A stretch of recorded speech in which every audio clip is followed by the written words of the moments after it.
This message is brought to you by Apple Card. Shave ice by the beach. A trip to the state fair. And a throwback flick at the local drive-in.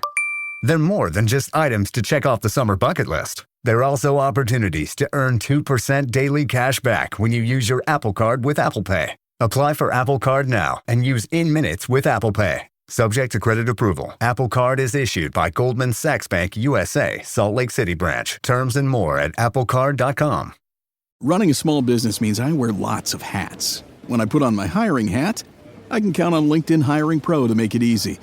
LinkedIn Hiring Pro helps manage my hiring workflow, puts my job post in front of a unique network of professionals, and matches me with the best candidates for my business. I can also share my job with my network. No other job site lets me do that. No wonder most small businesses say they'd use LinkedIn Hiring Pro again. Hire right the first time. Post your job for free on LinkedIn today at linkedin.com/quality. Wow, live from New York. It's a show that's back on Cameo doing side quests. Wow, I wasn't even going to promote it here, but it is true.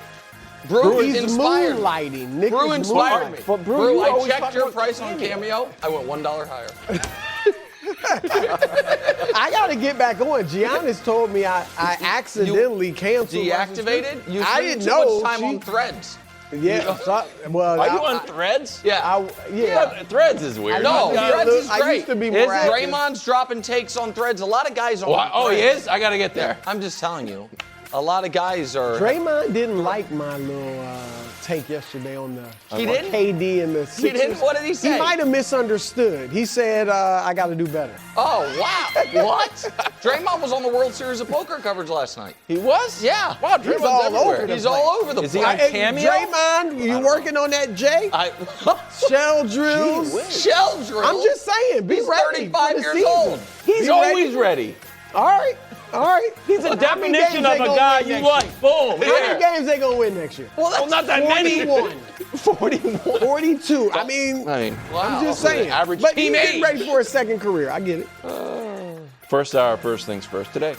Well, the Cowboys have the best offense in the league, and we talk about some historically great wide receivers.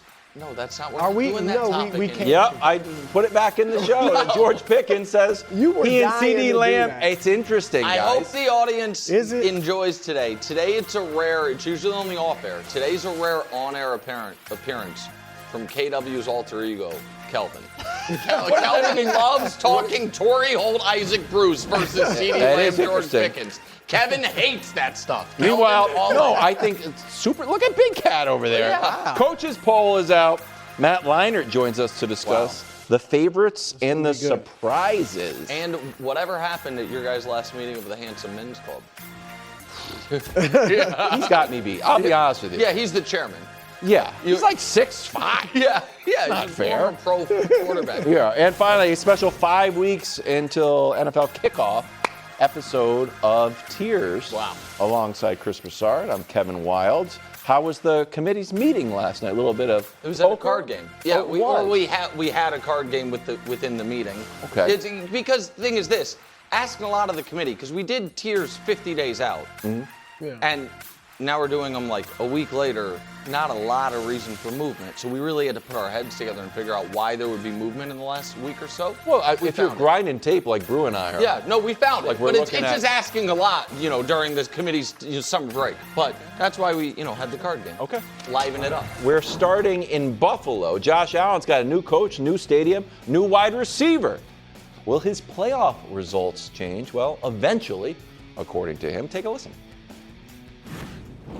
Definitely, we've watched it. We've put it in the past. We've learned from it, and it's we've been in the playoffs a lot of times in the last however many years I've been here now, and just continuing to find ways to learn from it. And I think that's it's a hard pill to swallow sometimes because we haven't gotten it done. But you knock enough at the door, it's going to open at some point, and that's just what we have to keep doing is keep knocking on that door.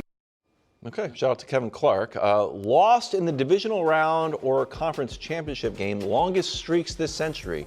Glass half full, wow, nice consistency. Glass half empty, you haven't gotten it done. And, two of those teams, ultimately made the Super Bowl. One of them, obviously, that Phillip Rivers Chargers never did.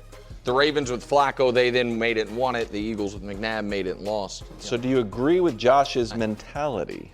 I think this is the exact right mentality. I also agree not only with the mentality, with this belief or the sentiment. Like I've said that I believe eventually Josh is going to get a Super Bowl. And obviously I believe that'll happen in Buffalo. I don't think he's going to have to leave Buffalo to get one. And you can, the problem with the divisional round losses, even whether it's the 13-second game where Josh played great or last year's divisional round loss where he had the 4 turnovers, it's hard to full-on make the case, man, if we had just made one more play, we would have won the Super Bowl because they're in the divisional round. Sure. Like you can certainly, there has been in 4 of their last 5 playoff losses, you could say they could have won that game by making one more play. The only one that was bad was the Bengals game in Buffalo, blew them out. But only one of those would have even gotten them to the Super Bowl. So how close are they as far as on the individual seasons? But you feel like if you're just in the mix, at some point you'll break through I don't know if this is working for or against Josh. Historically, we would have thought he already would have.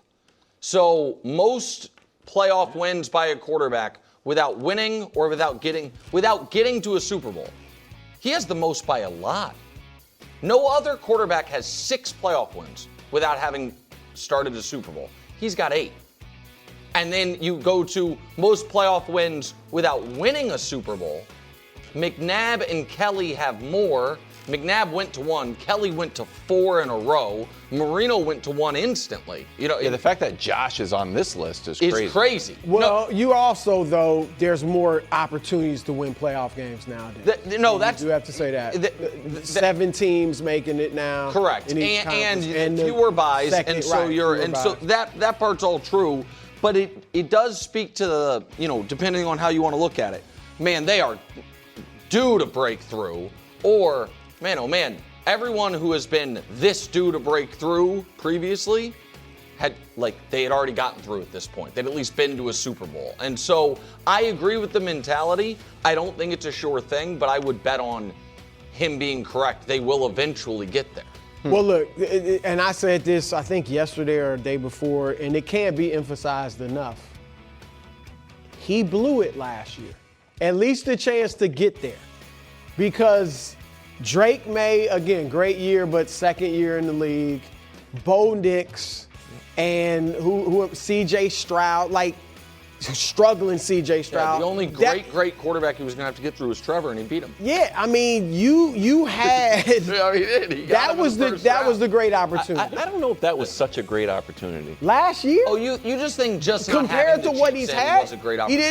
didn't have to go through Joe Burrow. He didn't have to go whatever you think of Lamar in the playoffs. In Lamar and Mahomes. Just the Chiefs. Okay, if it was just the Chiefs, but he has no record of success against the Texans defense. That's what I'm just saying. Good, I get to play the Texans defense. The other he would have lost that quarterback game. being C.J. Stroud, struggling as he is. But at had this they point in his beaten career, Denver, he wouldn't have played the Texans defense. He'd have played you guys, who you split with. Yeah. I mean, a team he certainly could have beaten. It's never going to be easy in the playoffs. Yeah. I'm just saying, compared to what he's had, we've always said, okay, he hadn't gotten past Mahomes. Everybody hasn't done it. Taking the Mahomes, I'll buy that. If you take Mahomes, I just didn't think it was a cakewalk. It wasn't a cakewalk, but it was a cakewalk. But having the Patriots, the young Patriots, who they split with in the regular season, Easier 2 close Mahomes. games, certainly better than having the Chiefs waiting for you historically. Right. So that can't be stated enough. But I agree that I like the sentiment of let's just put ourselves in position again by having great regular seasons and getting in the playoffs, and then we'll break through. However, that is not necessarily true. All right, and no one knows that. No fan base knows that more than Buffalo. Exactly. 4 straight Super Bowls with Jim Kelly, never got through. But Fran Tarkenton in Minnesota, they got to some never break. It happens. Now, I hope Josh wins it. I would think he will. But maybe, look, John Elway, Hall of Fame career, MVP, great, career, didn't win his Super Bowls until the last 2 years of a 16-year career. So maybe you got Josh, who needs one, Lamar, who needs one. You've got great young quarterbacks Burrow, coming up. Burrow, obviously Mahomes is still in his prime. So, I mean, it's not promised. Now, I think Buffalo is really good. I think Joe Brady's going to be great with that offense. I think Jim Leonard, from what I'm reading about what he's done and what he's doing, it looks like the defense is going to be really good. So I think Buffalo's going to be great this year and right there in the mix. But I'm just saying, it is not promised that if we keep knocking on the door, it's going to come open. Predictions week, August 31st. Yes. Early prediction. Oh. Outside of predictions week. Okay. In mid-October or before, I think we will have a question that leads this show. Is it time to panic about Buffalo? Is their early schedule? Here's their schedule. Week 1, they That's are a very tough in first 5 Houston. weeks. A friendly reminder, their last 2 games, Josh, against the Texans, really which I was kind of 7 games. get at. Go ahead. He had 8 sacks. They lost 70 yards. He threw 2 interceptions, was totally overwhelmed against Davis Mills that game. It was a Thursday night game, played horrible. The previous year, that's when he completed 9 passes for 131 yards. They lost. The Texans defense has his number, and the offense should be better. Then it's a short week. We'll be at Nick's house for the viewing party. Of the Lions. The Lions. Oh, is it? That's the open of their new stadium? Yes. Weird, right? Short week, new stadium. The Lions reminds me a little bit of like when the Lions we had to go to Kansas City.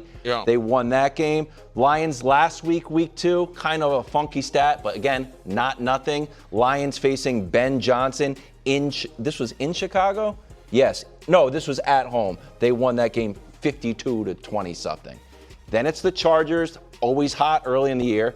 Then it's the Patriots at home. Again, that is tough. We beat the Patriots. One light game. We beat the Bills in Buffalo last year. The year before that, in Buffalo, we were up 21-0, and kind of the wheels came off. But Drake May is 1-1 in Buffalo.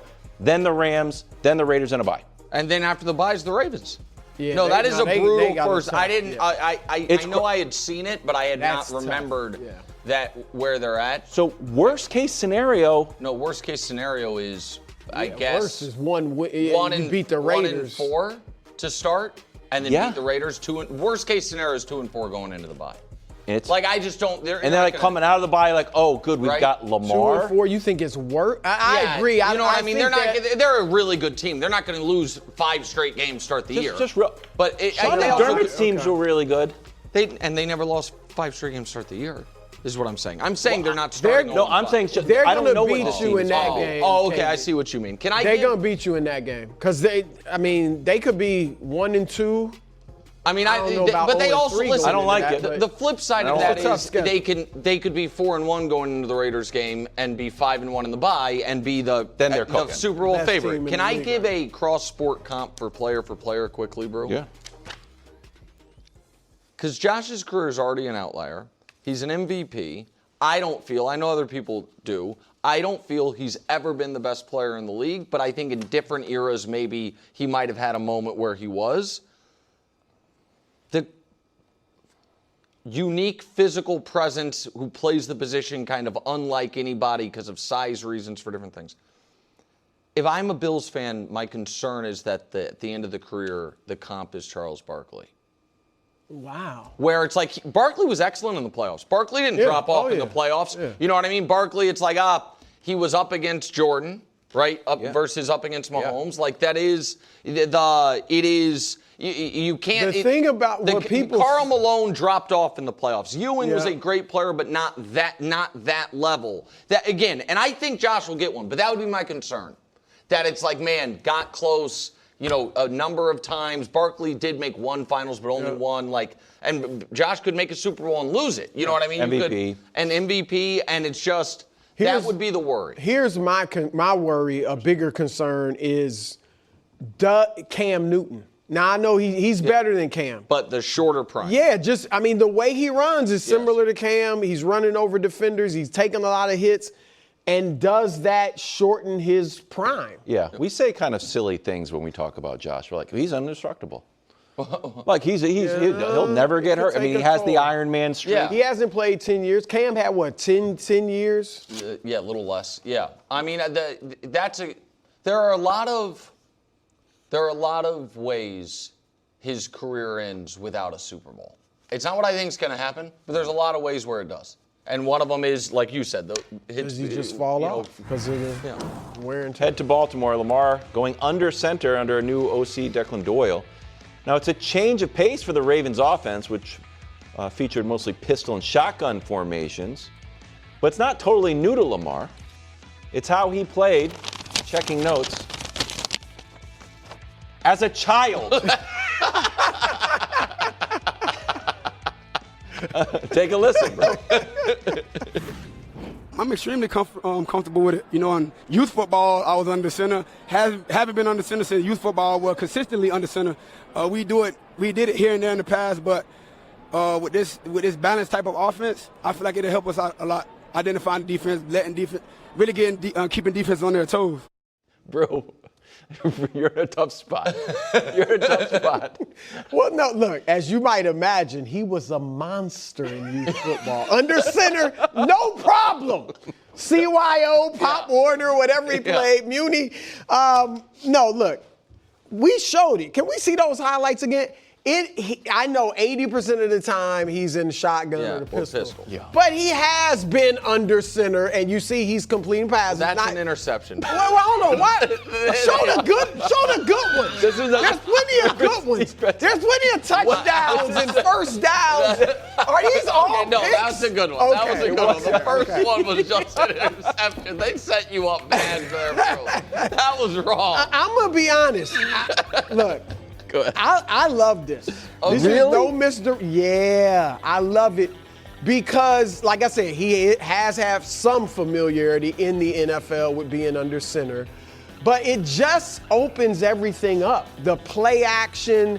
I thought, Nick, when they got Derrick Henry, I thought he'd be under center more. I did too. Because one, obviously play action. Two, it's easier for the tailback to run when your center, quarterback's under center rather than in shotgun. And this is going to make them less predictable. Last year they were predictable, last couple years. If Henry's out there, okay, they're running the football. If he's not, they're probably passing or whatever. Yep. So Lamar, everything they've thrown at him, they didn't think he'd ever be I actually was wondering, would he ever be a good passer early in his career? And he became a great one, I believe. And everything you've asked him to do, he's proven he can do. He was in those meetings with the coaches for the interviews. I'm sure Declan Doyle was like, look, I want to have Lamar under center a lot more. I think that opens up all types of possibilities. So Lamar was clearly on board with that. Yeah. So I really like this. I think it's just going to make them so much more dangerous with him under center. I've got one take, and then I have an announcement to make about the future of this show. Okay. Declan Doyle's from Ben Johnson's coaching tree. We saw this kind of pop up with Caleb. Ben Johnson wanted to put Caleb under center, so we did see Caleb, add another element to his game and become a better player. And that, unfortunately, is going to be the final take I've had on this show. I'm leaving. I got an opportunity to invest in a beverage business. Yeah. So I'm going to take it, and I'm very well versed in running beverages businesses. I had a lemonade stand as a child, so they got me as the CEO now. They said, "Wow, as a child you're running a lemonade stand." So can I? That last part wasn't true. It was iced tea. So would be my concern, Brew, and this will be Kevin Wilde's favorite part of the show. Really, more than my on the lemonade air, stand I do thing? math. Oh, we love this. This is a ratings bonanza. So there are just a lot, even if they're high likelihood positive, variables in play for the Ravens this year. So I just want to go through them quickly, and then I'll do the math. Where's the math coming? I'm about to you're explain. teasing us with it. I think what? So Lamar's health. Let's say that's there. Let's have all the confidence. Let's give him 90% likelihood he plays the whole season. Okay. Let's give him 90%. Yeah. Jesse Minter, new coach, but I really like Jesse Minter. So instead of like the 50-50 proposition of a new coach, let's give Jesse Minter 80% likelihood that he works. Because most new coaches aren't taking Correct. over. And I also thought Jesse Minter had a good resume, if you will. It didn't feel like out of nowhere. Familiar with the organization. Familiarity. So let's see. Lamar 90% likelihood stay healthy. Jesse Minter 80% that they hit on the head coach. This under center thing is a little concerning, but let's also give that an 80% likelihood that it doesn't hurt Lamar.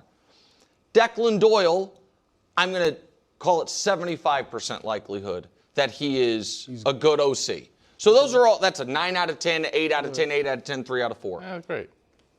The odds of, the math on that of all of those things being yes, yes, yes, yes, it's like 41%.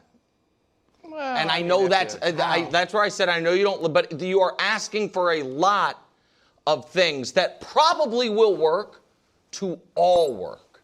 And this is now another variable we're throwing in there, which is adding the under center plays, which he didn't run a ton of at Louisville when he won the Heisman. That was a pro-style offense. Right. That was one of the Unfair knocks on Lamar. Bobby Petrino was running a pro-style offense, but it was pro-style the way he's running now. A lot of shotgun and pistol.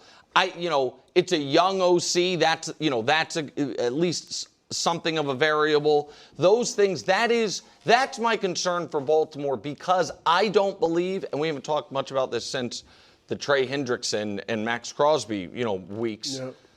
I don't know that they're going to have a great defense to fall back on. I think they could have. You don't think it'll be better than last year? I think it's got it. I think no. But there's a big delta between better than last year and great. You know what I mean? I think it can be good. And so I think the offense, if the Ravens are going to be the team you want them to be, I think it's going to be because they have a good defense and a great offense. And there's just a lot of unknowns going into the offense that would concern me. Was that an okay? So where are you at on this? I know you're joking doing about a lemonade and iced tea and all that. Yeah, I think it is a funny quote, but we just saw it with Caleb, and it worked. Well, and we had the he's same thing. USC, he wasn't way ahead of Caleb, where Caleb was at this point. Yes, so I assume the only odd thing is. Can I push back on that real quick? Go ahead. Yes, he's way ahead of Caleb. It also means he has more muscle memory of doing it one way. That's what I. You know what I mean? Caleb had 1 year in the pros playing a certain way. Ben Johnson. Caleb's problems at that point were just the processing, all of processing that. At the line. They have had. There's a little bit of if it's not broke, don't fix it. Like he's been the number one passer, number one offense more than 1 year, 2-time MVP. Hey, we're going to switch it up. Part of me wonders if it's a little Brady to the Bucks-ish. Like, hey, well, look, they can switch it if it's not working. They might switch it. They will if it's not working. Finally, late-breaking news today. Stefon Diggs headed to the Commanders, teaming up with Jaden Daniels. Last year, 85 catches, over 1,000 yards, only 4 touchdowns, but they were memorable. Solid leadership, and he brought Cardi B to Foxborough several times. Yeah, is he going to be bringing her to? You know what? It is a bit of a rocky relationship. Are they still together? I'm not sure. Every once in a while, they got a lot of stuff going on in their relationship. Yeah. Do you like this for the Commanders? Sure. I think it's fine for the Commanders. Listen, I think Diggs is the best healthy receiver on the market, and I think he's better than Keenan Allen. Yes. And Tyreek's not healthy. And Brandon Ayuk, God bless him, I think is not going to play in the NFL anymore.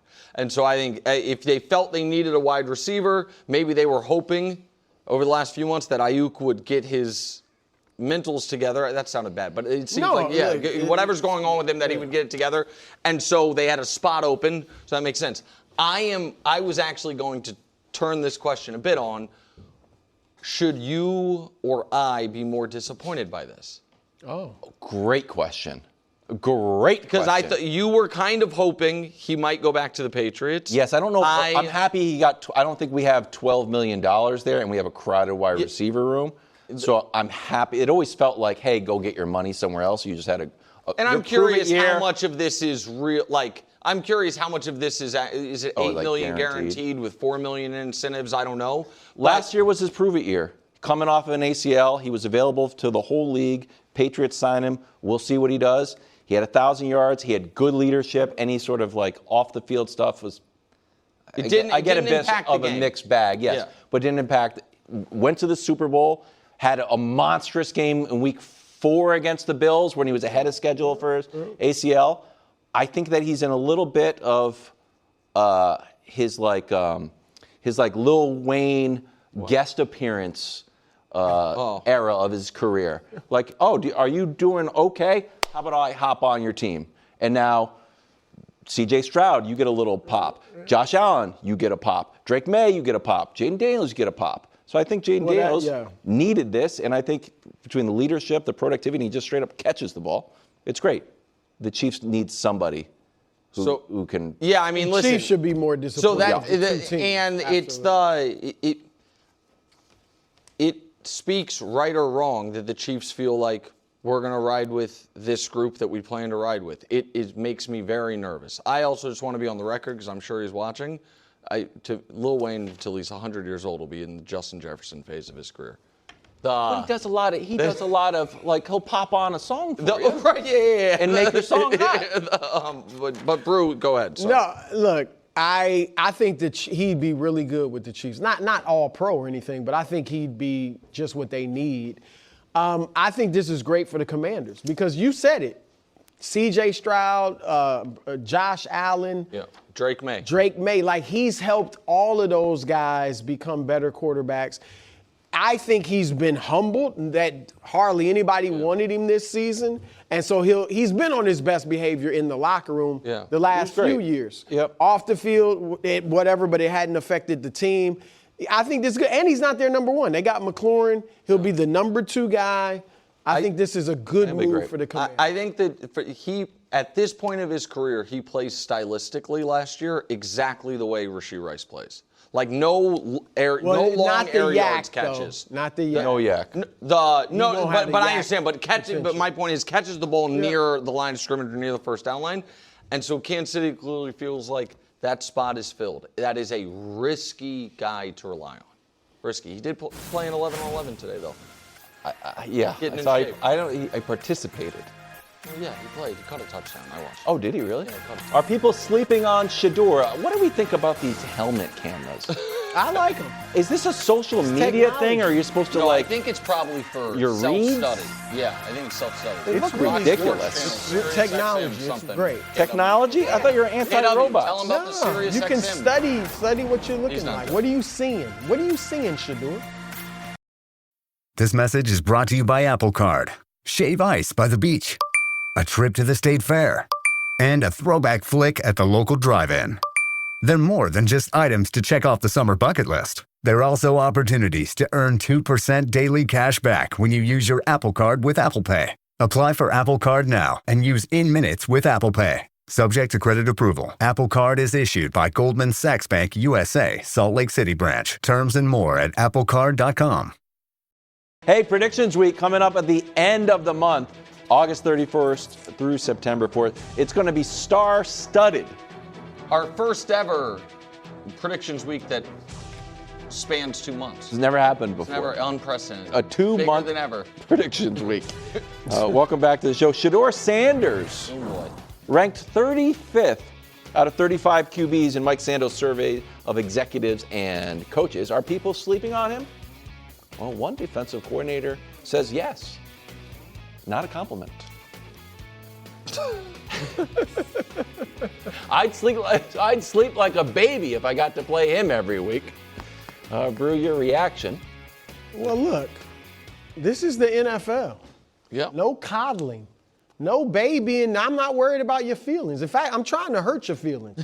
If you're an opponent, I'm trying to get in your head, make you doubt yourself, and hurt your feelings. So this is what you signed up for. That's real. I honestly didn't know that hurting the opponent's feelings were part of it. Oh, yeah. I want you questioning, am I built for this? Yeah. My goodness. Can I do this? That's what I mean. I'm just keeping it real. That's what it's about. Yeah. So that's fair based on what we saw last year with Shedeur. The 35th ranking of the 35 quarterbacks you got to say it was fair. I mean, you could argue if you want J.J. McCarthy, their numbers, Shedeur's were slightly worse than J.J. McCarthy. You could certainly argue him ahead of his teammate. Well, Deshaun at this, because Deshaun was what, 31st? Yeah. So it looks, We're tough. we have We're in the stats. 30s, basically. I know these stats are shaky, but they are true. What are we have these? stats from I have him. I have his practice. stats from. Sorry. These are the practices so far, 6 practices. Yeah, and he's gonna be the starter. he's killing Deshaun. Yeah. Which is surprising to me, but he is. And look, this is what's best for the Browns. I agree that for them to have a competition and let the best man win, because Nick, I don't think Todd Monken can go in there. And if Deshaun Watson was clearly the best quarterback, you can't have credibility in that locker room and give it to Shedeur. But if Shedeur is actually outplaying him, the best case scenario for the Browns, Shedeur is clearly the better quarterback in training camp. The whole locker room believes it. He starts week 1, and Shedeur is up to him to make the best of it. Yes. This is, that's just all it is to it. So far, this is working out for the Browns, and we'll see what Shedeur can do. And the fact of the matter is, he just has to take the type of leap that I think will take multiple years, and he has to do it in one off season. If he is going to be able to do what his personal goal probably is, which is not only win the job, but play well enough for them to not draft a quarterback next year. And because they have multiple picks, they've been priming. They could even be able to trade. Right, trade up. There's a lot of things they can do. When these were, we say he's 35th out of 35 in the poll. Here's his rankings with actual stats last year. I mean, he was 35th in completion percentage, which sometimes matters. He was dead last in touchdown to turnover. He was 36th in passer rating. He was tied for 31st in how often he is sacked. Can I ask you this? Mm-hmm. I saw Joe Flacco get released by the Browns because he was so ineffective, pop over to the Bengals and throw for 750 yards in one game. Yeah. Okay. And now they have Todd Monken's brand new. Todd Monken's had the number one offense several times. But it's 2 rookie wide receivers. It is a totally new offensive line. I think with if they got, who's the 18th best quarterback in the league? Jalen Hurts theoretically into this list. He was 16th, Brew, and he's 17th. In the player poll, it's actually Bryce. Whatever. Okay. I think it's a bottom 5 offense. And so I don't know. So here is the thing. I listed, here are the quarterbacks, Brew.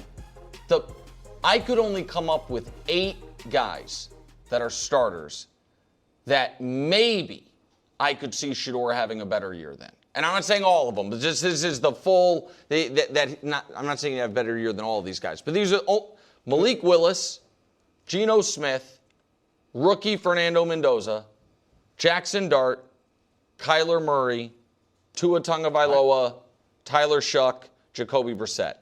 And that is being very generous. Way too generous. Tua's very, as we know, Tua's not Tua, great. Kyler, But if Kevin O'Connell's like, what? No, if and he's Kyler as well.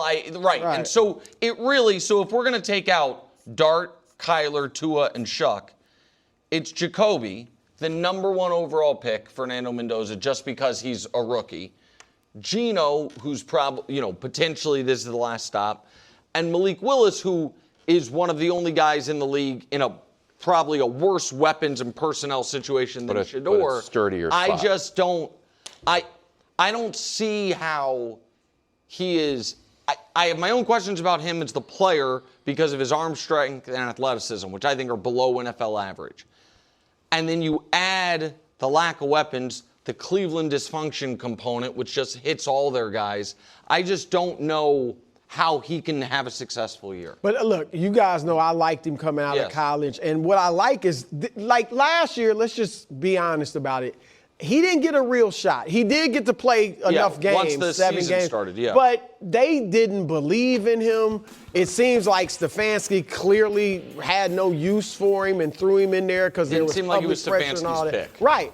And so at least this year, he's got a full training camp. Monken is giving him a legitimate shot, and at least on the surface, I'm sure he's making Shedeur feel like he believes in him. So remember that this initial is a real shot. initial meeting when Monken came in? Shedeur keeps giving him He said gifts. we were going to draft you. Remember he bought it. Shedeur bought him something funny that he was like, I saw it and thought of you. Yeah. Well, that's nice. No, I think they have a good He's relationship. getting a real shot. Yes. And so let's see So what that he is does the with thing. it. He will, and even if the Browns end up with the second overall pick and draft a quarterback, he will, at the end of this year, he should have 20-some games of film to see if, there's interest around the league elsewhere, a more stable situation, or whatever it is. Like he's got to show he's an NFL quarterback. Correct. Like That's if right. he does that, then even if fine. they're looking at him as he's a backup, that'll be good for him now. Yeah. NFL top 100.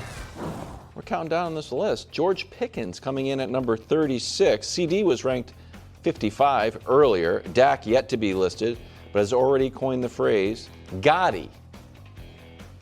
The greatest offense there is. Yeah. Like John Gotti. Well, I don't know the if famous it's like Godfather. Yeah, he wasn't the Godfather. What was he exactly? He wasn't the Godfather? No. He was not the guy. No. I thought he was. I thought he was the head of a he was the head of a crime family, but I don't know if you don't automatically get to become the Godfather. Why are you asking me like I'm an expert? Because you interrupted the read. Sorry, go ahead. To clarify something. It's definitely John Gotti. Yeah. It's based off that. You know that. Are you buying the Cowboys having the number one offense? Absolutely. This is what they do when Dak's healthy. That's true. 2 of the last 3 times he's played a full season, which is 3 times in last 5 years, they've been number 1.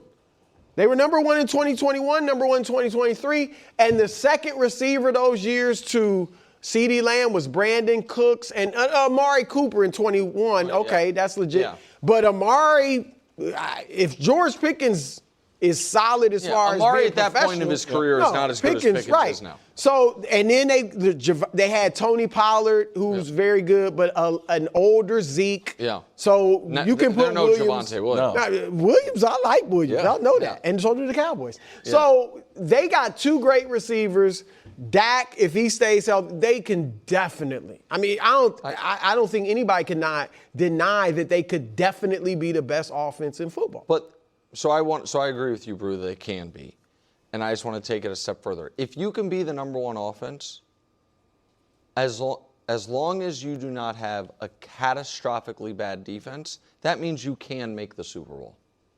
And I know, like, the Cowboys to the Super Bowl is almost over-discussed in sports. Not almost. It is over-discussed in sports television as a whole. I think we talk about the Cowboys a lot, like all the shows do. I don't think we talk about, is this their year as much as maybe others. But I do think if this might be an off-season where it's relevant, where it's more of a worthwhile conversation than the past. Because I do think you saw some of that defensive improvement once they got Quinnen Williams. All their draft capital went to defense. Mm-hmm. You guys know how much I personally, we'll see what he turns into, loved Caleb Downs. Yep. I said last year during the college football regular season, I thought he was the best player in the country. He was a guy I thought the Chiefs, could end up potentially taking well before the Cowboys. New DC, right. Hot DC. And so the other investment they made on that side of the ball, I thought they were going to get rid of Kenny Clark when they brought in Quinnen Williams. They didn't. I thought the cap was going to make it to where they had to. They have a lot of they have put the investment on defense to be 14. Yeah, and wouldn't you be surprised if they're not at least middle of the pack? Yes, and that's great. That's a good combo. If they can be the number 1 or number 2 offense with the number 14 defense, that is absolutely good enough to be if not A1 contender, a true contender, which I think is a legit. I know Brew's kind of flirting with that and likes him the most in the NFC East. If you believe in Dak, Pickens, and CD, I think it's This has the potential to be the best team Dak's been on since his rookie year. Bonus video. Bonus video? Bonus video. Brew, you're old school. Yeah.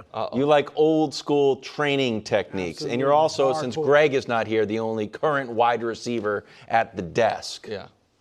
Did you happen to see the newest training technique this is dangerous. That CeeDee Lamb is utilizing? This is from the Jugs machine, Brew. It's a beekeeper's net. to obstruct his He vision. can see, but so how much can he see? A little. And then George Pickens tried it and was not a fan. Oh, really? But CD So was Pickens just, yes, Pickens did not like so it. that's how He's like, you know hard what, it this is. beekeeper's suit is not for me. You know what? I love it.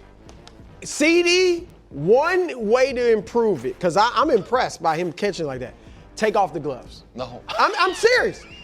If I were a receiver in the NFL, I would practice without gloves. Yep. Then maybe 2 days a week I'd wear the gloves to get used to them. But practice catching without the gloves. And then once you put the gloves on, I mean, that's like glue. It's glue on there. I wish they had gloves like that when I was Is this playing. like the football version of like guys warming up with the super heavy bat? That's impressive. I mean, So like I that guess way when you're swinging your regular bat, it the feels gloves lighter? part or the beekeeper's net. No, part? the gloves part he's talking about. Brew is saying The gloves if you are- catch those without the gloves are great. and then Well, there's also gloves Yeah, in if you can baseball. catch you. Batting gloves. Yeah, but not like. Hold on to the bat. Just, you know what I had? Pine tar. it's- okay. That's impressive, though. Now that I've never had a beekeeper's hat on. You haven't? I'm just saying, if it's that looks You're impressive. really doing like you're working he's a bit of your ornery act today. What is Oh, I that? know, you know, What is that? This message is brought to you by Apple Card. Shave ice by the beach. A trip to the state fair. And a throwback flick at the local drive-in. They're more than just items to check off the summer bucket list. They're also opportunities to earn 2% daily cash back when you use your Apple Card with Apple Pay. Apply for Apple Card now and use in-minutes with Apple Pay. Subject to credit approval. Apple Card is issued by Goldman Sachs Bank USA, Salt Lake City branch. Terms and more at applecard.com. Texas defense got better. Go Texas back to that. Texans offense. We don't know how good they're going to be. Clowney's back in Houston. He was the number 1 pick in 2014. Said he's thinking about the Super Bowl. Take a listen. My whole thing was to chase the Super Bowl this year. No better place for me to do it here. I think they had great defense last year. I said if I can go there, help my guys. It wasn't about the money because I could have went other places for a little bit more money than this. But I'm like, it's year 13. I started here. Go back here, try to win there. All right, defense not the issue. Offense might be. Is Stroud under more pressure than any quarterback in the league? I believe yes. 10 seconds on Clowney. I was in Houston covering the Texans doing radio when they drafted him. Mm-hmm. A very unique career because same draft as Khalil Mack, people like, the great hit in college, so to speak. Yeah. But man, he's still an impactful player, has played super long time. Like Jadeveon Clowney makes teams better, and I'm glad, like this is a great fit for him to go back there, so I'm happy for Clowney. But I think the only person even close to him as far as pressure is his draft contemporary, Bryce Young. I think it's that two guys whose teams want to believe they have the franchise quarterbacks, but are not so tied to that belief that they paid them the moment they were able to be paid. Now, obviously, CJ has shown more than Bryce, which is why there's maybe a little more pressure, but also because CJ's on such a better team that you feel like has real Super Bowl aspirations. Yeah, I struggle to see anybody other than Bryce that's even close because it's either quarterbacks with a very long runway, like rookie quarterbacks, or quarterbacks who at the very least, hey, I got my contract. You know what I mean? I'm established, franchise, at least adjacent quarterback. So I think he's on more pressure than any player, the quarterback in the league. I like the Bryce Young comp. I'll throw out a few other guys that might be in the neighborhood. Look, Josh and Lamar, until they win a Super Bowl, are going to be, I know it's not this level, but Shedeur's fighting for his career. Yep. Kyler Murray and JJ kind of fighting for, JJ's fighting for his career, and Kyler to be relevant in the NFL. But I agree, I would put CJ ahead of all of those guys. I think if he doesn't have a good year, like let's say he plays again like he's played the last couple of years, I think they're gonna start looking for another quarterback, whether privately or publicly, because they could still have his qualifying year or the fifth year. Fifth year option. But they got a Super Bowl ready team. Now he's got his receivers back. Tank Dell, they practiced today in pads and stuff. So it's great for him. And maybe look, Tank, they were close apparently. So maybe did that have something to do? Did that kind of rock CJ mentally? Maybe he was clearly distraught when the injury happened. But he's got his receivers back. Everything else is in place. What do you think happened to him, Wilds? So I think there's a few options. Tank goes down. Nico was in and out of the lineup, so you just didn't have your weapons. Got hurt that year. Halfway. The offensive line, they just didn't prioritize it. I don't know why. It wasn't great his rookie year either. But he was. Remember, he was doing a lot of escapability. Yeah. 3, he's that combination. I don't want to go back to the well here. A little Mac Jonesy when your offensive line breaks down, then your mechanics break down, and all of a sudden you're not the guy that, But I do think Brew's right. They've had a bad offensive line every year, and his rookie year was one of the greatest rookie years ever. If only there was a moment. Are we time out? What? Because I was still going, actually. Oh, I'm sorry. Yeah, I was still going. Go ahead, sorry. Nick's got a video. Because I want to turn the conversation in another direction. Is that okay? Well, I can't. Because I want to talk about how good he could be the Super Bowl MVP. Yeah. But he could also maybe lose his job throughout the year. What do you think about that? Why don't we stay on that question and just redirect it? If he does lose his job, I think we'll know the moment it all started. And, I mean, there's a clear line before and after the lecture that led to the losing. That face is perfect. I'm just telling you guys. Everybody's like, what happened? And I thought you were asking me a real question. I know. I was like, thank you for. You actually hit that on the head. Thank you, bro. You nailed it's that. The line of demarcation. Okay. I don't know, Wild. Thank you, bro. I don't know. It doesn't look great. This take has aged great. Has aged better than expected. Terrific. Yeah. The lecture led to losing. Everybody knows it. You guys just don't want to. There's one more guy. If I was more likable, everyone would say that, but they don't want to give me the credit. There's one more guy that I just figured out is under pressure. I don't know. It's too late. Who? After this, the pressure just amped up, Justin. The pressure just ramped up. My goodness. Oh, God. Oh, we're on camera now? I was standing up. I was going to walk around. Here's next. You can't be doing that. Come on, man. This message is brought to you by Apple Card. Shave ice by the beach. A trip to the state fair. And a throwback flick at the local drive-in. They're more than just items to check off the summer bucket list. They're also opportunities to earn 2% daily cash back when you use your Apple Card with Apple Pay. Apply for Apple Card now and use in-minutes with Apple Pay. Subject to credit approval. Apple Card is issued by Goldman Sachs Bank USA, Salt Lake City branch. Terms and more at applecard.com. Live from New York. It's the show that's just reminding you, nothing wrong with being in love. What's that? Oh, that's my hair? It's doing the Madison beard. It does look nice. Justin You Herbert, like that? Look, Justin Herbert has never performed well in a playoff game. Correct. Right. Okay. Something had to change.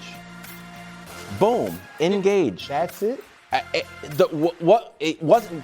Non-engaged Justin Herbert never won a playoff game. He was with her hold last year in the playoffs. Not engaged. Okay. If he, I don't see. I'm getting out in front of this, Nick. If Justin, I think he's gonna have a great year. If he wins a playoff game this year or plays well, don't attribute it to him. I wouldn't say that would be the reason 100%. I wouldn't say it was 0% though. Time and a place is all I would say. That's right. Just time and a place, and not sitting crisscross applesauce on the practice field. It might have been lunch break. It's called camp. There were actually players practicing. You could see linemen blocking and all that stuff. Today, Goff versus Love. Who's running the NFC North? Meanwhile, Matt Leinart joins us to talk about the coaches poll. Shout out to Big Cat, Matt Leinart. Big Noon coming back. Big Cat looking resplendent there. Yeah, it's a good mustache. Yeah. That's why I had to shave my mustache. when we come back from our next vacation, will you please, at least for a day, will you just come back with a mustache? Just a mustache. You've never had a just for mustache first day of predictions. I don't. For the first day of predictions I would week, like to see have it. a full-blown mustache. We'll have, maybe. That would be a like to see ratings bonanza. Well, I don't know about that. Last night, behind a full spread of rarely ordered Chipotle tacos. They were delicious, weren't They were good. Didn't know they were even on the menu.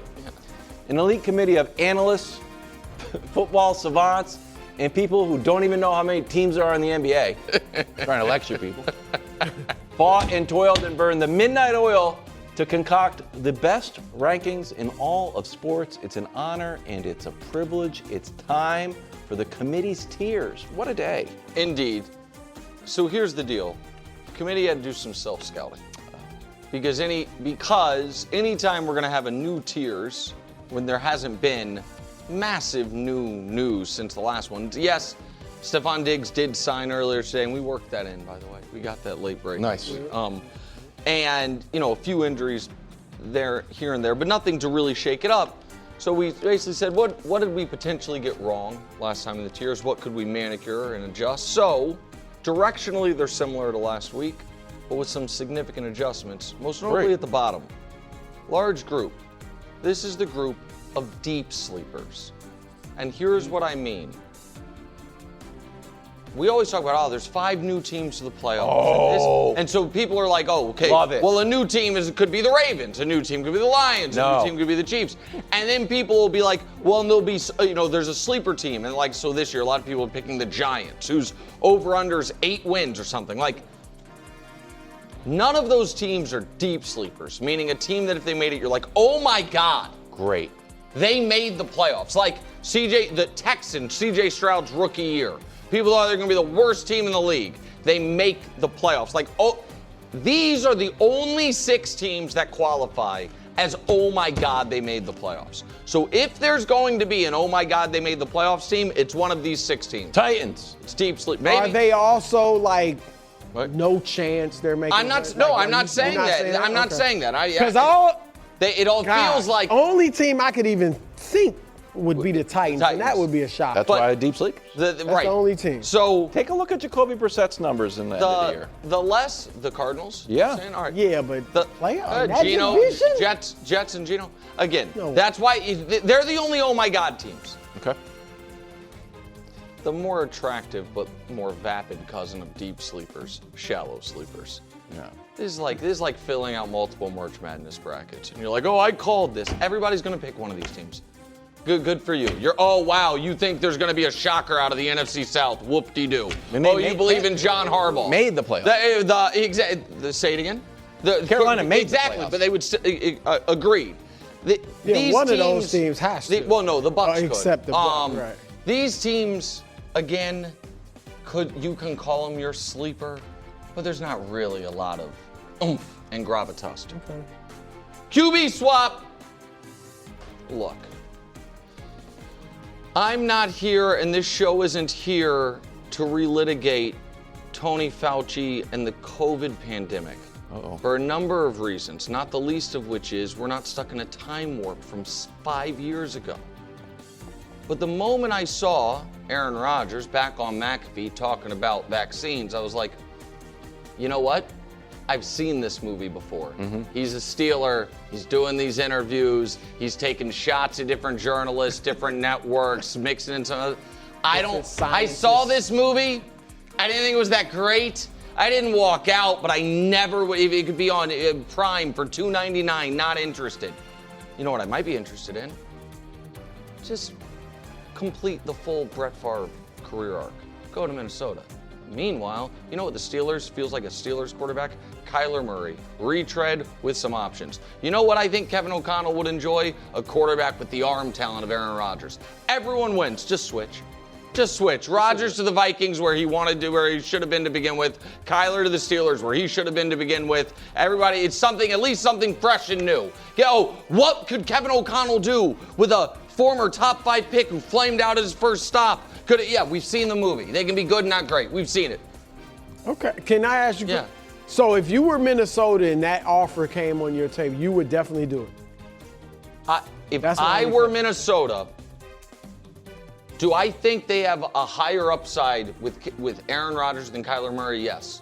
And if I'm Pittsburgh, do I think I would take the lower upside this year from going from Kyler to Aaron for the lottery ticket of? And you know what? I'd be like, you got to throw in JJ. I get both of them. We're bringing your whole quarterback controversy over here, and we're going to see how it works. I think Justin Jefferson. No, JJ McCarthy. Okay. Yeah, throw both your quarterbacks for Aaron. That's the deal. That's the trick. Take the over.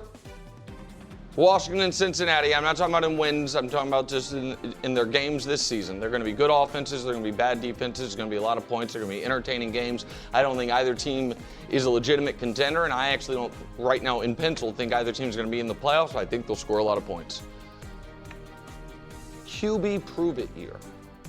All for different reasons. Baker doesn't have a contract. He said, I'm going to make him pay for it. No problem. Justin Herbert. If there wasn't, a lot of scrutiny on you already, thanks to, the latest candid camera video, there's a little more. Also, it's probably about time you know what? I'm not even going to ask you to win a playoff game. Can you just play well in a playoff game? Baby steps.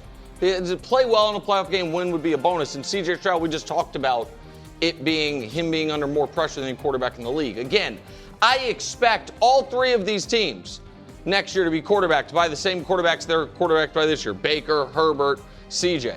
It's still a bit of a prove-it year for all three teams for different reasons. High school debate. Any of you guys do high school debate? You guys? Did you do it? I did not. That wasn't really like. Oh, you were too cool. Did you do high school debate? I did not. Heck yeah, he did. Danny Parkins was state champion in it. He was? Yeah. Really? Wow. I did. That's a lie. I did it one quarter or one semester. What happened?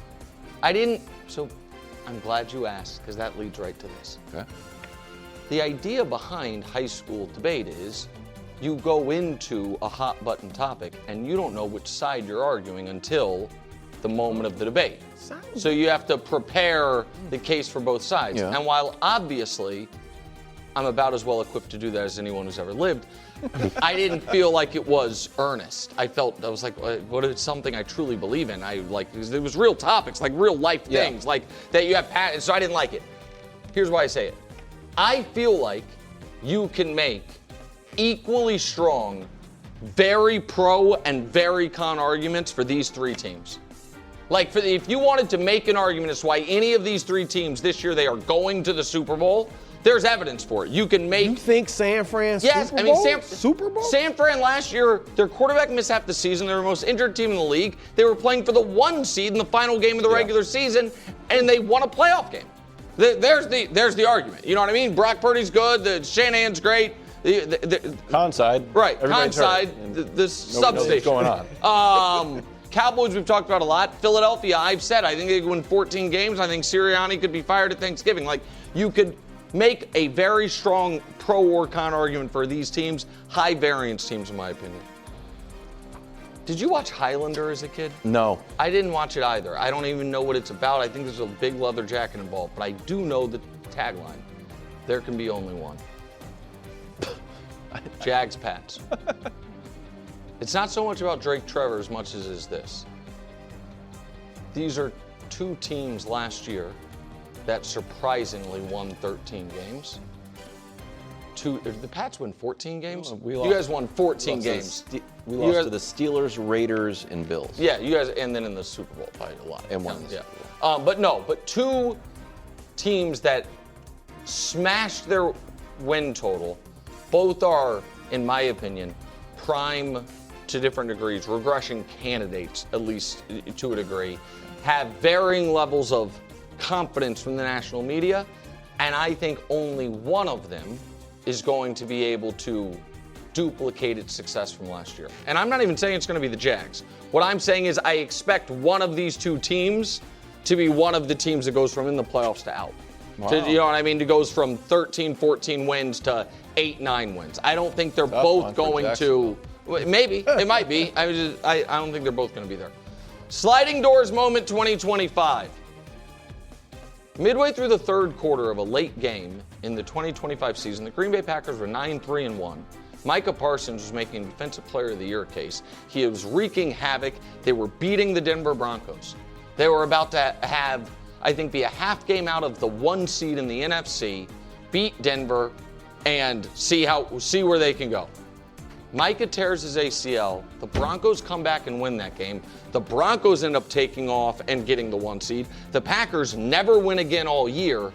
I do wonder how we don't look at those teams last year at all as having similar seasons. I wonder how close they actually were. When they played, they looked like very close. Yeah. And if that Micah Parsons false step trying to chase down Bo Nix, how much that altered both of their seasons. The Broncos aren't the 1 seed, and you guys are. So many different things. Do the Packers end up winning the division instead of the Bears? All of it. Spot no longer guaranteed. Wow. The best team of the last decade and 2 of the best teams, you could argue 2 of the 3 best teams that haven't won a Super Bowl of the past decade, who the last half decade we just consider perennial playoff teams. They're in there every year. Last year proved that spot's no longer guaranteed. This year they have to go out and prove last year was the fluke. I don't think all 3 of them are going to prove it. I think one of these 3 teams we're going to come after this year and be like, oh, okay. Doesn't mean the window for their quarterback or their coach is over. The Ravens already got a new coach, but it means they have to open a new one. And so spot no longer guaranteed. Too much hype? Question mark. Bills, Bears.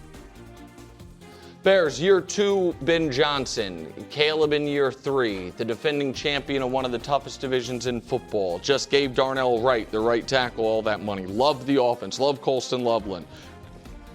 Caleb, ask Liam Cohen. He's the only thing on NFL Network's website, which I think is just NFL.com these days. Regardless, the Bills, every conversation with them, it's not their fault. It's all anybody asks about. Super Bowl. Did they get better from last year to this year? I don't know. Maybe. They fired their coach. They did add DJ Moore. Did they get better? I'm not sure. They're very high on the tiers. Too much hype? Question mark. KW, what do we worry about for the team that loses the Super Bowl? Oh, the Super Bowl hangover. It's a real thing. Yep. What was the real Super Bowl last year? NFC Championship game. Rams.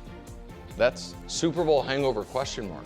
Really? If that was the real Super Bowl, wow, that's a concern. This whole Myles Garrett's missing practice with it's a lower body something is all Sean McVay's telling us. I saw the news today. Aaron Donald might come back. He also was filming a documentary series or something. I didn't love that at all. Here's what I'm telling you. We had the Rams at number 1.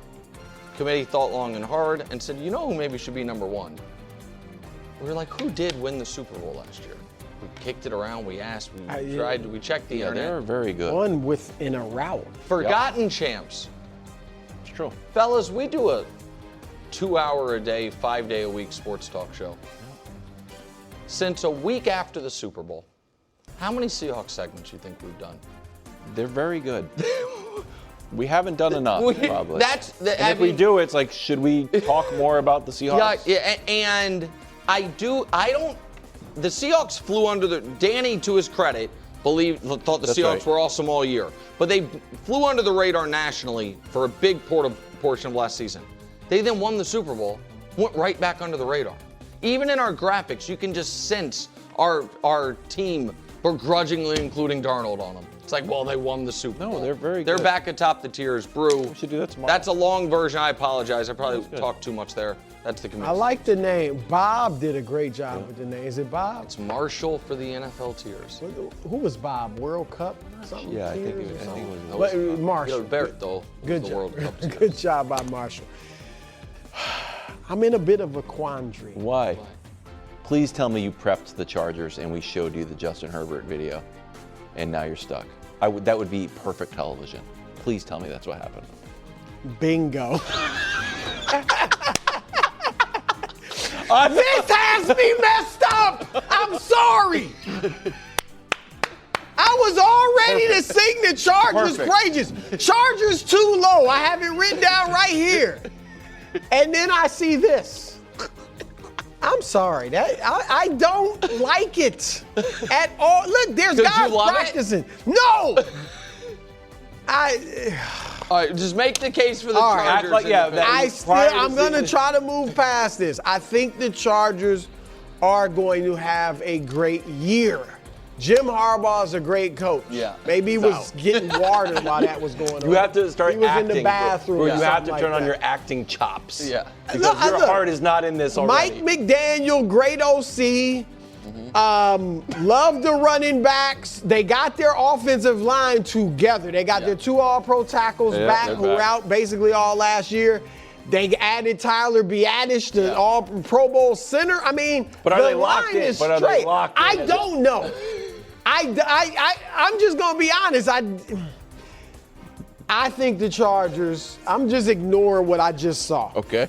I think the Chargers are going to be a legitimate Super Bowl contender. I think you this year. might. Are you leaning to picking them to win the division over the Chiefs? Certainly. Yeah, that's what I Well, thought. I mean, I'm certainly strong consideration. that's Yes, what I thought. absolutely. I like. Yeah. I love everything on paper except Yeah. what's on The video love that I notes. just saw. Yeah, go ahead, KW. All right. Bears. Ben Johnson himself said we're the #1 regression candidate. It wasn't his concept. Yeah. He was just kind of reading the newspaper clippings. And I'm going to do this, and then Bears fans are like, you know what, Danny Parkins particularly, be like, that's unfair. All the facts you just laid out, even though they're facts. I would move the Bears up this tiers if they had a great defense, if they were blasting teams last year, and if they had an easy schedule. Unfortunately, the opposite is true for every part of that. Yes. Defense, Right on the money. mediocre to bad. That part's true. Now, the wackiest part about how bad or mediocre to bad the Bears defense was is that they had all of these ranks while leading the league in takeaways, which always changes year to year. Right? Bears, the Vikings led 10th, Steelers led 4th, Ravens tied for it, Giants went down to 28th. Yeah. That's when that saved Dayball's job. Like, man, they're still winning games. Yeah. Cowboys, that was a famous Ron Bland year. We remember the defense not actually that good. Okay. Last year, were they blasting teams like the Seattle Seahawks, who we don't really talk enough about? No. If you were really good last year, and again, I'm a quarterback wins guy, and Caleb got the wins, but it is good to look at point differential. Seahawks were blasting teams. Rams were blasting teams. Patriots had an easy schedule. They blasted teams. Jags, blasting teams. Bills, Bears. Oh, hello, we won 11 against 26 points. 6 wins in the final 2 minutes or overtime. It's just not a sustainable thing. Finally, this schedule. It's the league's hardest schedule. Now, that's always kind of debatable. It always fluctuates. It doesn't look that. It doesn't look that hard, but I don't know if it's last year's win total, I believe. Okay. So, you play Seahawks won the Super Bowl. Patriots were in the Super Bowl. Carolina in the playoffs. But here's the facts. They got the NFC South. Yeah, that's what I like. But go ahead. Last year, the Lions had the hardest schedule, and they went from 15 wins to 9. The last team to win a playoff game with the hardest schedule, according to the same metric we used at the Bears having a hard schedule, was the 2016 Falcons. That's something. Something. Yeah. Bears regression alert. Luckily, they got a superstar quarterback and a great head coach who you used to love. Let's blast teams.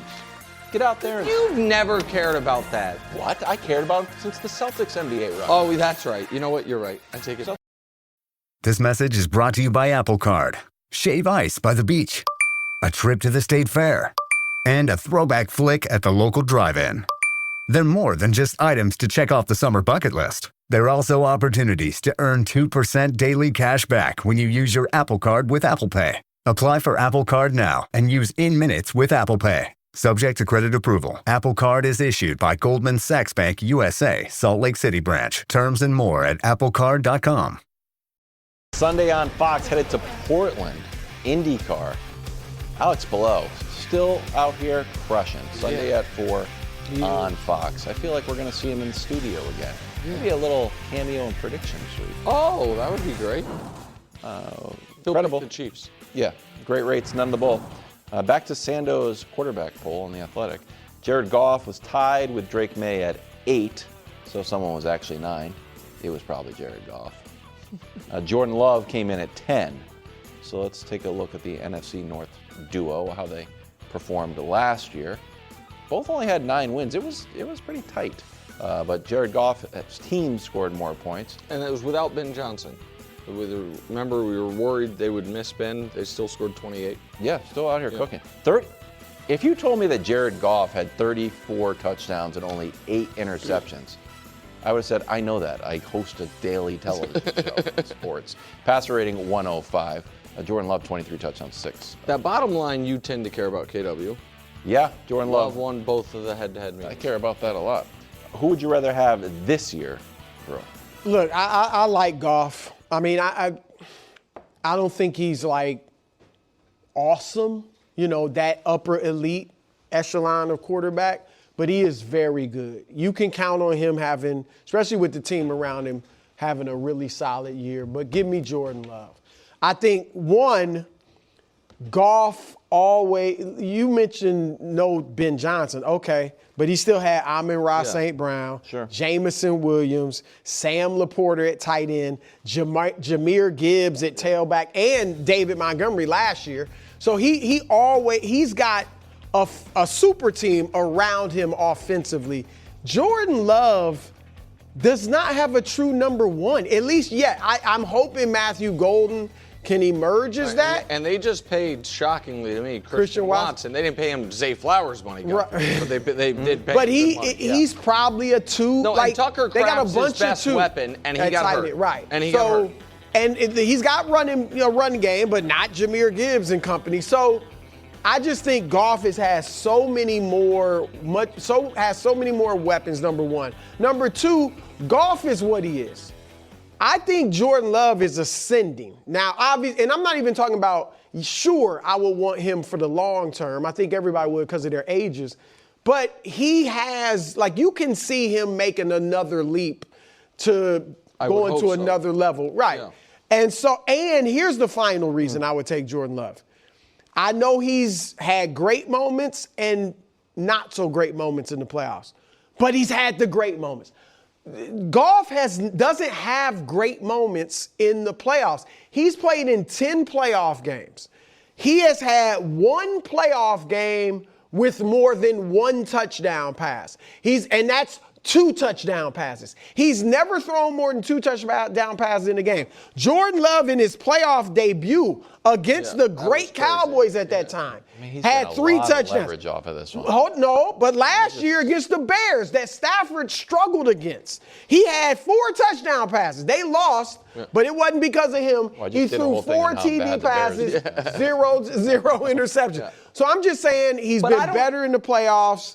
Their numbers are in the playoffs total are somewhat similar. I don't look at Goff. I don't consider Goff a bad playoff quarterback. No, but he hasn't had even one spectacular game. Yeah. And Love and he's played twice as many. I look at Love. Goff as solid in the playoffs. You know what I mean? I don't like. He's not a guy who gets Baker. I mean, when they lost that game to Washington. Yeah. And what was it, 52-20? Yeah. I get it. The defense was terrible, but. Mm-hmm.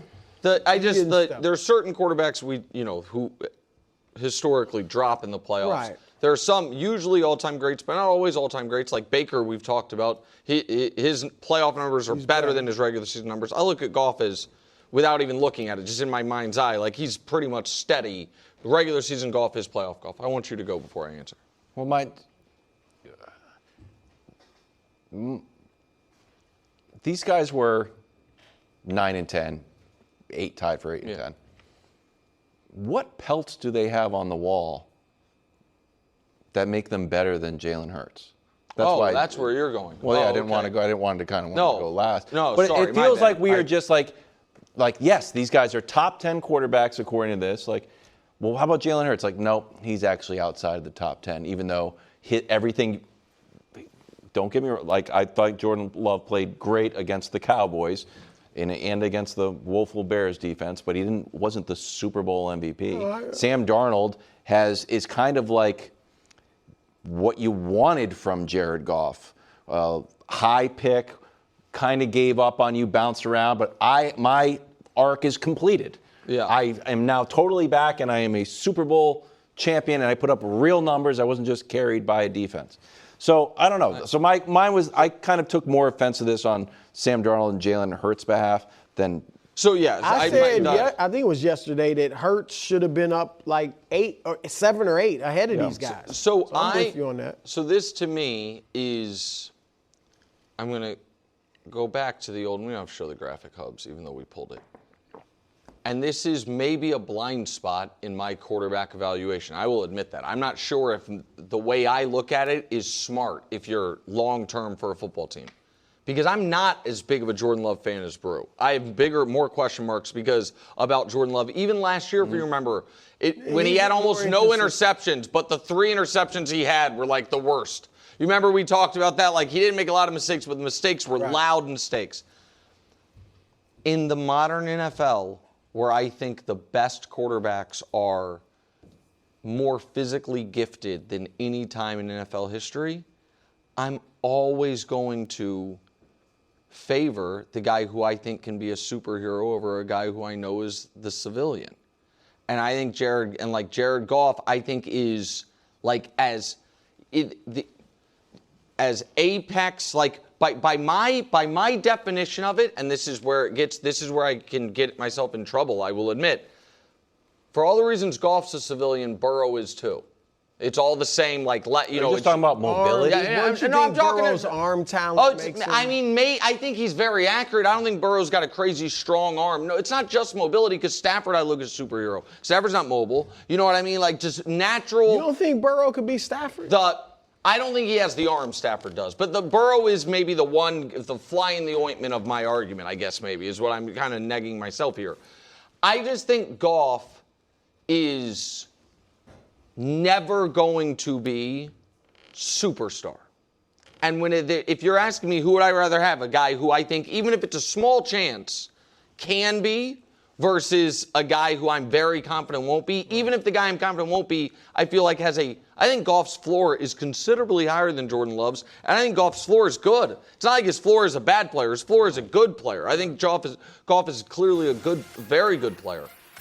I'd still favor the guy who I think could be the MVP of the league. I don't think Goff can. Go ahead and say it. J-Lo.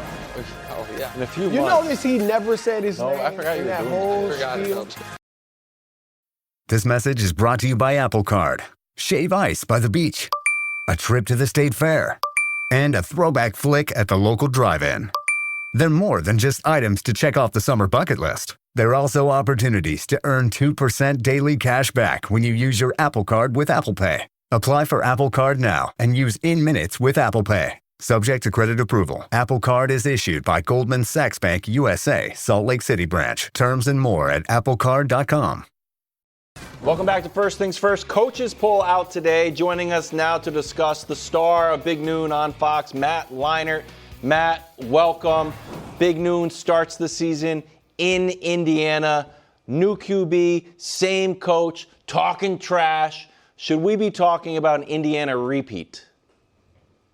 The fact that you said that, isn't that wild? Like we're still living in a world where Indiana football won a national championship. And look, I mean, Cignetti, he puts his money where his mouth is. He's a fantastic coach. I mean, I think we talked, throughout the year last year, guys, and like it's by far and away probably the greatest sports turnaround of any sport team that we've ever seen, going from literally the worst football program of all time to now building this into a national championship team. They're going to be very good again. They get Josh Hoover. He mentioned new quarterback from TCU who's played a lot of football.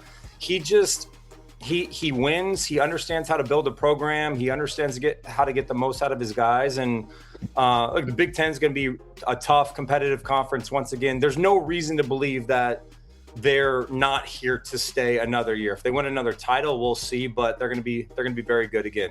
All right, of the top tier contenders, obviously the one on the longest winning streak is the Hoosiers. The second longest winning streak, though, is Notre Dame. Now, it's in part because they didn't make the playoff and then they didn't play in a bowl game. But after starting 0-2 last year, they win 10 straight. C.J. Carr is back. They lose their dynamic backfield. They are maybe one of, if not the best bet to make the playoff, especially because they've kind of adjusted the rules to make sure Notre Dame doesn't have what happened to them last year happen again. I view them as true, real, viable championship contenders. Do you agree with me? What do you think of C.J. Carr and Notre Dame? Yeah, I totally agree. Look, I mean, you could have argued, obviously, the debate last year with them getting in or not getting in. CJ Carr is the real deal. This dude is probably a top 5 pick in another year or two, right? He's only a sophomore, I think. So it's going to be interesting, though, Nick. You said, when they lose Price and they lose Love, you're talking about most of their production as an offense last year, especially in the run game. I mean, those two guys were dynamic. And now there's going to be a lot more on his shoulders. They've obviously recruited well. They have a great defense. I think Freeman is outstanding coach. I love that guy. It's going to be a lot of fun to see where CJ Carr goes from here, right? Because we always talk about quarterback play. And even at the highest level in the NFL, you have guys that can be serviceable, can go win you games, but they don't carry a team. CJ Carr has a chance now to put this team on his back with those guys gone. So obviously they're going to still be able to run the football. That's what Notre Dame is. But I joke a lot about Notre Dame, but I have so much respect for them. It's a really good program. And again, with their schedule and being independent, and again, as you said, sort of the rules, I think all they have to do is finish in the top 12 to make it. They are definitely a national title contender, that's for sure. I mean, just real quick to follow up on that, just because you say you joke about Notre Dame. Obviously, some of the news this week, Notre Dame SC going to be back starting in 2030. You are a huge part of the history of that game and that rivalry. Your reaction to that great game coming back? Yeah, I mean, look, I'm happy that it's back. I never wanted it to end before, and look, I understand USC's argument at the time and wanting to play that earlier in the season and going through a Big Ten conference and all that. And people talk online and then USC's ducking them or Notre Dame's ducking USC. At the end of the day, it doesn't matter. I was bummed to see it end. I did understand the reasoning and I know why they wanted to move it to the front and for the season, and Notre Dame really didn't want to do that. It's all good. Actually, Lincoln called me the other day to tell me that before the news broke that it was going to happen and be announced. So it's a great rivalry. It's one of the best in college football. I mean, the history, the tradition, and by the way, like Notre Dame has kicked USC's ass much of the last decade. There's no denying that, and so it would be great for USC to kind of turn this back around.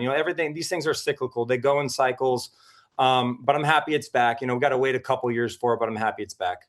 Matt, I want to give you props. Ex-NBA player Ryan Gomes was in here in studio today, and he was singing your praises as a basketball player. Oh. He said you guys played in some rec leagues after he retired. He said your game is nice.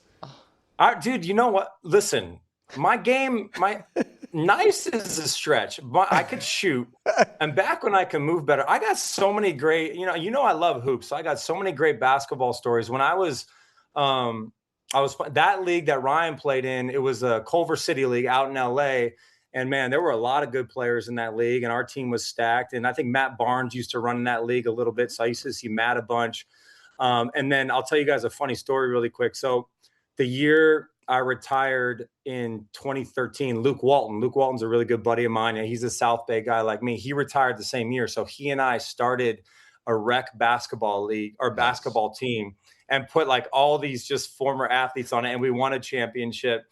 Wow. And it was one of the greatest years of my life. And Chris, this is going to give me street cred. Now that we're talking hoops, I could talk hoops all day.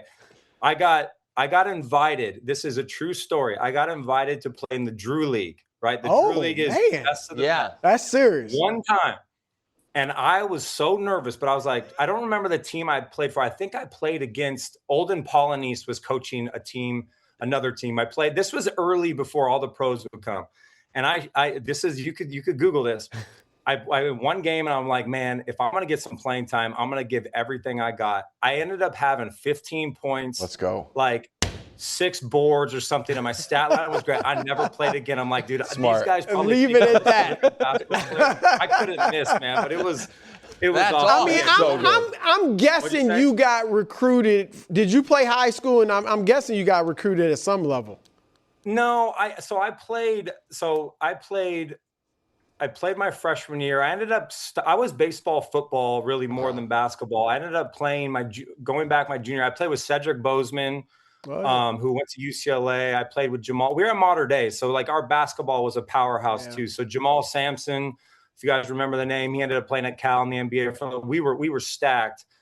So I was like sixth man. You know, I'd come in and I'd shoot a little bit, get rebounds and all that. But at that point, I was getting recruited by football, so I never really dove down that, you know. And I wasn't good enough. Like I could shoot and play, and I was a good athlete, but that was about it. That's good stuff, man. Good. Well, okay, let's get back to the football. Ohio State, #1, obviously, in the coaches poll, preseason favorite to win it all. Is that the right pick in your mind?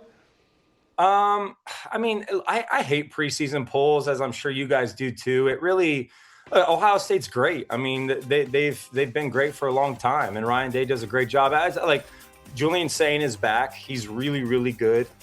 Jeremiah Smith is the best player in college football. Probably was the best player. Him and Jeremiah Love, probably the two best players last year in college football. He's a dominant player. They recruit well. Their defense will be good again. They do lose a lot of guys. I was just looking at their schedule. Their schedule is tough, though. Like they have.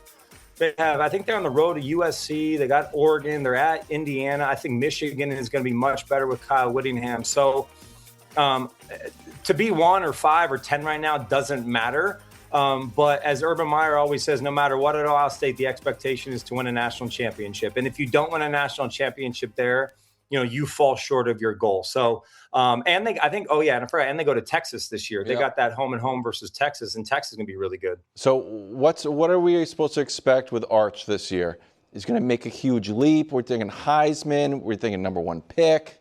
What are your expectations? Yeah, I mean, I think all those things. It's so funny to look back, and I was guilty of this as well, because we had that game week 1, and God, I mean, all of us putting him on this pedestal, and he's going to be the #1 pick, and he's going to win the Heisman, and we can't.